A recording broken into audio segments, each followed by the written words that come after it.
Illustrator CC এর basic to advance tutorial সিরিজের আজকের ভিডিওতে আমি রোটেট টুল এবং রিফ্লেক্ট টুল এই দুটো টুল নিয়ে বিস্তারিত আলোচনা করব। তো আমার নাম দেওমোদর, আপনারা দেখছেন ডিএম টেকনিক। তো চলুন শুরু করা যাক।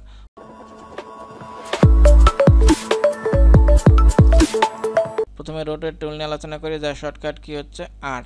তো সেজন্য প্রথমে আমি একটা শেপ ক্রিয়েট করি। এখান থেকে ইলিপস নিলাম, ইলিপস নেওয়ার পর এটাকে আমি ডিরেক্ট সিলেকশন টুল দিয়ে সিলেক্ট করি। এখান থেকে অ্যাঙ্কার পয়েন্টটা ডিফাইন করে দিই, এটাকে কনভার্ট করে দিই, আবার এখানে ডিফাইন করে এটাকে কনভার্ট করে দিই। এখন এটাকে আমি সিলেক্ট করি সিলেকশন টুল দিয়ে। এরপর এখানে এটার উপর যদি ক্লিক করি তাহলে দেখেন রোটেট টুল যে পয়েন্টটা সেটা কিন্তু এসে গেল, মানে অ্যাক্টিভ হয়ে গেল এখানে রোটেট টুলটা। তো সেটা আপনার কিবোর্ড থেকে আরে প্রেস করলেও হয়। তো এরপর আমরা কিন্তু এটা যখনই দিলাম তখন হবার পর এখান থেকে যদি আমি এখন এভাবে ড্র্যাগ করি তাহলে কিন্তু এটা রোটেট হবে। দেখেন ইচ্ছা মতো কিন্তু এটা রোটেট হচ্ছে। এখন আপনি যদি চান যে আপনি এটাকে রোটেট করে কপি করবেন তাহলে কি করবেন, দেখেন এটাকে আমি এভাবে সোজা করে রাখি। এখন আপনি এখান থেকে এভাবে ড্র্যাগ করে অল্টার পর প্রেস করবেন তাহলে কিন্তু এটা কপি হয়ে যাবে। এখন একাধিক কপি করার জন্য কন্ট্রোল দিয়ে এভাবে দিলে পরেই হয়ে যাবে। এখন যদি আবার চান যে 45 ডিগ্রি করে ঘুরাবেন তাহলে এখান থেকে ড্র্যাগ করে আপনারা শিফটে প্রেস করবেন তাহলে 45 ডিগ্রি হয়ে যাবে। আবার যদি চান যে 45 ডিগ্রি করে কপি করে একাধিক করবেন তাহলে কি করবেন, ড্র্যাগ করে অল্টার শিফট প্রেস করবেন। দেখেন এরপর আপনারা একটার পর একটা দিতে থাকবেন।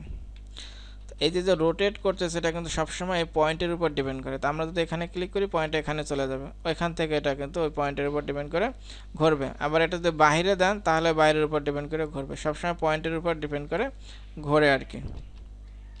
তো আমাদের এই পয়েন্টটাকে এখানে আনার জন্য কিন্তু ড্র্যাগ করে আনার দরকার নেই, এখানে একটা ক্লিক করলেই হবে। এখন যদি আমরা চাই যে একটা নির্দিষ্ট মাপ মতো করে ঘোরাবো তাহলে কি করব, সেটা করার জন্য আমরা এখানে ডাবল ক্লিক করব। এখানে আমরা ওর যে রোটেট প্যানেল আছে এখানে যাব। তো এখানে প্রিভিউ দিয়ে যদি টিক দিয়ে রাখি তাহলে বুঝতে পারবো কীভাবে রোটেট হচ্ছে। দেখেন এই যে এখন 84 ডিগ্রি কোণে হচ্ছে, 79 ডিগ্রি, এখান থেকে আমরা এটা কিন্তু 45 ডিগ্রি হচ্ছে, 53 ডিগ্রি হচ্ছে। তো এখন যদি আপনি এখানে ওকেতে দেন তাহলে কিন্তু একটা হবে, আর যদি আপনি কপিতে দেন তাহলে দুইটা হবে। এই হলো পার্থক্য। এখানে একটা বিষয় খেয়াল করি, এই দুটো জিনিস ইনঅ্যাক্টিভ আছে। তো এটা কখন কাজ করে, এটা যখন প্যাটার্ন নেবেন তখন কাজ করবে। সেটা কীরকম দেখাচ্ছি। এখানে যাবেন, যাওয়ার পর এখান থেকে একটা প্যাটার্ন নেবেন।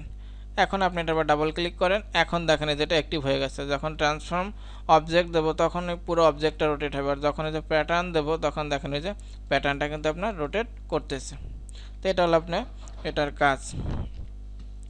তো এরপর আমরা যাই আপনার একটা বিষয় দেখেন, এইখান থেকে এভাবেও করতে পারেন। আর একটা সিস্টেম হচ্ছে খুব সুন্দর, এখানে যদি যান রাইট ক্লিক করেন ট্রান্সফর্ম, এখানেও কিন্তু রোটেট পাবেন, একেবারে সেম সিস্টেম। তো এখান থেকেও করতে পারেন, এখান থেকেও করতে পারেন।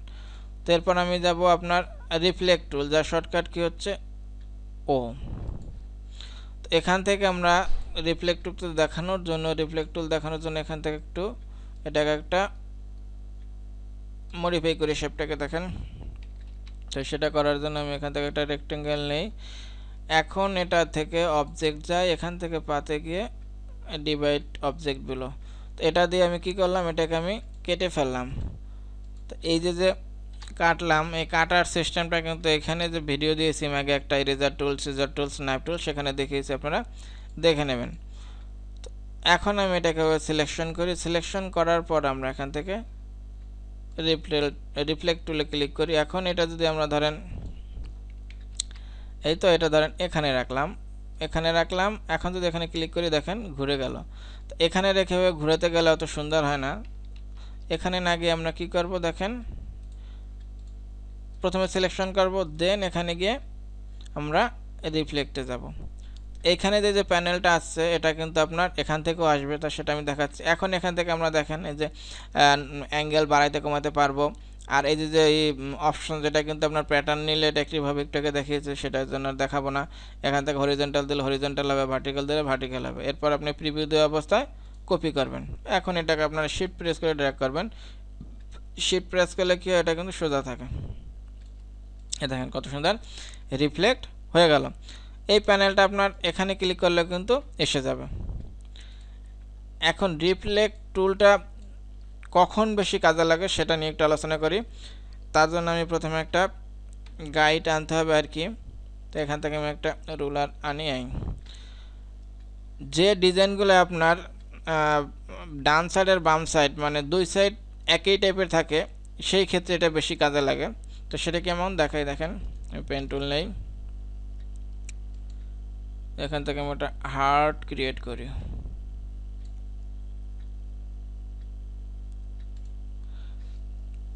এটাকে ডিলিট করে দেই। এখন এটাকে সিলেকশন করি। তো এখান থেকে আমি স্ট্রোক দিয়ে দেই, স্ট্রোক না দিলে দেখা যাবে না। এখন আমি এইটা সিলেক্ট করি, সিলেক্ট থাকা অবস্থায় রাইট ক্লিক করি, ট্রান্সফর্মে যাই, রিফ্লেক্ট, এখান থেকে আমরা এটাকে কপি করে দেব। এখন আমি এটাকে এভাবে সিলেক্ট করে শিফট প্রেস করে এটাকে আমি সাইডে নিয়ে আসি। এখন দেখেন এটাকে আমরা একটা ফিল করে দিই আর গাইডটাকে আমরা ডিলিট করে দিই। দেখেন এই টাইপের যে শেপগুলো এই সাইড ওয়াক এই সাইড ওয়াক, এখন যদি আপনি দেখেন এই সাইডে যা আঁকছেন সেটা যদি আবার আঁকতে যান এই সাইডে, তাহলে কিন্তু কখনোই 100% সুন্দর হবে না। কিন্তু আপনি খুব সহজে এটাকে রিফ্লেক্ট করে ডুপ্লিকেট বানিয়ে খুব সুন্দরভাবে ডিজাইনটা করতে পারেন। তো এই ক্ষেত্রে কিন্তু আপনার রিফ্লেক্ট টুলটা সবচেয়ে বেশি ব্যবহৃত হয়। তো এই ছিল আমার ভিডিওটা বুঝতে যদি আপনাদের কোনো সমস্যা হয় তাহলে কমেন্ট করবেন, আমি অবশ্যই রিপ্লাই দেবো। ভালো থাকবেন সবাই, নিজের খেয়াল রাখবেন। Thank you, bye, take care.